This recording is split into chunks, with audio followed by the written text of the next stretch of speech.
क्या गुजरात में होने वाला है बड़ा उलटफेर या फिर कुछ नया यहां पर देखने को मिलने वाला है?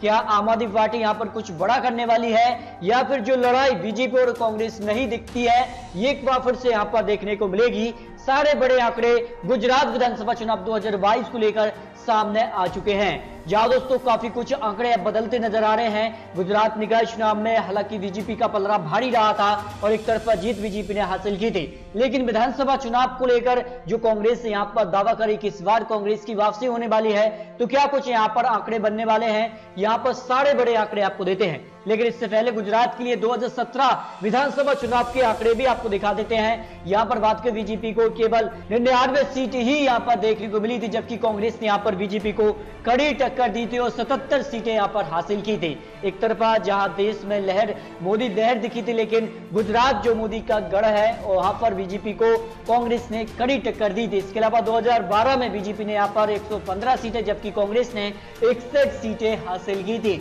लेकिन अब काफी कुछ आंकड़े बदल चुके हैं। ऐसे में विधानसभा चुनाव 2022 को लेकर क्या कुछ आंकड़े यहां पर निकल के सामने आ रहे हैं। लेकिन दोस्तों इससे पहले आपसे यहां पर आपकी नॉलेज के लिए भी आपको थोड़ी सी जानकारी कि हमारे देश के अंदर ऐसी कौन सी महिला मुख्यमंत्री, एकमात्र महिला मुख्यमंत्री है, उसका नाम आप कमेंट बॉक्स में जरूर लिखिए। और वर्तमान में यहां पर बात करें तो गुजरात के मुख्यमंत्री जो विजय रूपाणी है, क्या उनकी वापसी होने वाली है या फिर कुछ नया यहां पर देखने को मिलेगा? गुजरात के लिए सबसे पहले बात करते हैं अहमदाबाद की 21 सीटों पर क्या कुछ आंकड़े हैं। 21 सीटों में से 12 सीटें बीजेपी के खाते में, जबकि कांग्रेस के खाते में 9 सीटें जाने की संभावना यहां पर लगाई जा रही है। इसके अलावा अगर बात करें अमरेली की 5 सीटों में से बीजेपी को 3 और कांग्रेस के हिस्से में 2 सीटें जाने की संभावना लगाई जा रही है। इसके अलावा अगर बात करें आनंद की 7 सीटों में बीजेपी को 4, 2 सीटें कांग्रेस और 1 सीट यहां पर अन्य के खाते में जाने की संभावना लगाई जा रही है। अरावली की 3 सीटों में बीजेपी को 2, 1 सीट कांग्रेस के पक्ष में जाने की संभावना है। इसके अलावा भावनगर की 7 सीटों में से बीजेपी को करीब 4 सीट जबकि कांग्रेस को 2 सीटें 1 सीट अन्य के खाते में जा सकती है। अब तक 43 सीटों में बीजेपी को 25 जबकि कांग्रेस पीछे नहीं है ज्यादा और कांग्रेस को 16 सीटें अन्य के खाते में 2 सीटें। अब तक गुजरात के लिए जो ओपिनियन पोल के आंकड़े हैं उसके आंकड़े आपको देना है। गुजरात की अगर बात की तो बनासकांठा की 9 सीटों में से बीजेपी को 3 सीटें कांग्रेस के पक्ष में जाने की संभावना लगाई जा रही है। बाउस की 5 सीटों में से बीजेपी को 2 जबकि कांग्रेस को 3 सीटें जाने की संभावना लगाई जा रही है। जबकि बोटाट की 2 सीटों में से 1 सीट कांग्रेस को, 1 सीट यहां पर बीजेपी के खाते में जा सकती है, जबकि छोटा उदयपुर की 3 सीटों में से बीजेपी को 2, 1 सीट कांग्रेस के पक्ष में जाने की संभावना लगाई जा रही है। इसके अलावा अगर बात करें तो देवभूमि की यहां पर 2 सीटों में से 1 सीट कांग्रेस को, 1 सीट बीजेपी के पक्ष में जाने की संभावना लगाई जा रही है। यहां पर बात करें दाहोद की 6 सीटों में से बीजेपी को 3 सीटें और 3 सीट ही कांग्रेस के पक्ष में जाने की संभावना गुजरात विधानसभा चुनाव 2022 को लेकर अब बड़े आंकड़े सामने आ चुके हैं। जबकि डांग की 1 सीट बीजेपी के पक्ष में जाने की संभावना लगाई जा रही है। इसके अलावा गिर सोमनाथ की 4 सीटों में से बीजेपी को 3 और 1 सीट कांग्रेस के पक्ष में जाने की संभावना लगाई जा रही है। गांधीनगर की 5 सीटों में से बीजेपी को 3 सीटें, कांग्रेस को 2 सीटें जाने की संभावना लगाई जा रही है। अब तक गुजरात की 80 सीटों पर आंकड़े आ चुके हैं। 80 सीटों में से बीजेपी को 47 और कांग्रेस को 31, 2 सीटें अन्य के खाते में जाने की संभावना गुजरात विधानसभा चुनाव को लगाई जा रही है। जबकि जूनागढ़ की 5 सीटों में से बीजेपी को 2 सीटें और कांग्रेस को 3 सीटें जाने की संभावना लगाई जा रही है। इसके अलावा यहां पर जामनगर की 5 सीटों में से बीजेपी को 4, 1 सीट कांग्रेस के पक्ष में जाने की संभावना है। जबकि कच्छ की 6 सीटों में से 3 सीटें बीजेपी को और 2 सीटें कांग्रेस को, 1 सीट यहां पर अन्य के खाते में जाने की संभावना लगाई जा रही है। इसके अलावा अगर बात करें तो खैरा की 6 सीटों में से बीजेपी को 2 सीटें कांग्रेस को, 2 सीटें अन्य के खाते में जाने की संभावना लगाई जा रही है। यानी कांग्रेस के लिए यहां पर गुजरात विधानसभा चुनाव काफी महत्वपूर्ण माना जा रहा है और इस बार क्या होगा इसके आंकड़े भी आपको अंत में देने वाले हैं।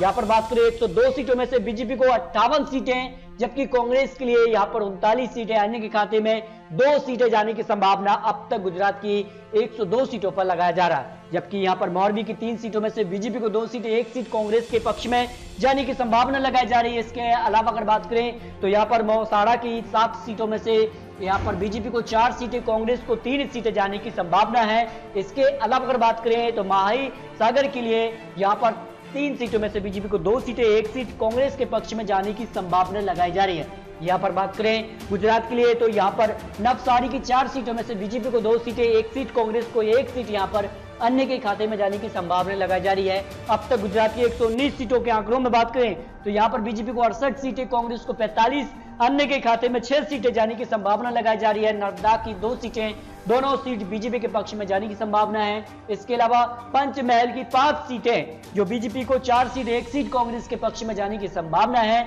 और यहां पर राजकोट की 8 सीटों में से बीजेपी को 5 जबकि कांग्रेस को 3 विधानसभा सीटों पर जीत मिलने का अनुमान यहां पर लगाया जा रहा है। जबकि सूरत की 16 सीटें काफी महत्वपूर्ण हो जाती हैं और गुजरात के लिए बीजेपी को 12 सीटें जबकि कांग्रेस को 4 सीटें मिलने का अनुमान सूरत की 16 विधानसभा सीटों पर लगाया जा रहा है। यहां पर बात करें सुरेंद्रनगर की 5 सीटों में से बीजेपी को 3 सीटें, कांग्रेस के पक्ष में 2 सीटें और 1 सीट यहां पर अन्य के खाते में जाने की संभावना लगाई जा रही है।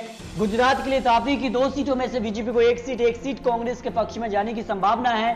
और वलसाड़ की 5 सीटों में से बीजेपी को 3 सीटें और 1 सीट, कांग्रेस को 1 सीटें अन्य के खाते में जाने की संभावना लगाई जा रही है। इसके अलावा अगर बात करें तो करीब 182 सीटों पर जो आंकड़े बन रहे हैं और यहां पर बात करें तो गुजरात की 182 सीटों में से बीजेपी को 114 सीटें प्लस होने की संभावना लगाई जा रही है, जबकि कांग्रेस को 60 सीटें प्लस या माइनस सीटें होने की संभावना है। अन्य के खाते में अभी 8 विधानसभा सीटों पर जीत मिलने का अनुमान, आज विधानसभा चुनाव होते हैं तब के अनुमान लगाया जा रहा है। लेकिन आने वाले समय में क्या कुछ होगा, क्या जिस प्रकार के निकाय चुनाव में बीजेपी को यहां पर सबसे ज्यादा सीटें मिली थी, क्या विधानसभा चुनाव 2022 में भी बीजेपी यहां पर जीत हासिल करके एक बार फिर से गुजरात में अपनी सरकार बना पाएगी या नहीं, ये तो आने वाला वक्त बताएगा। लेकिन दोस्तों आपको क्या लगता है, गुजरात 2022 में क्या कांग्रेस की होने वाली है वापसी या फिर बरकरार रहेगी बीजेपी सरकार? इस पर अपनी राय कमेंट बॉक्स में रखिए, क्योंकि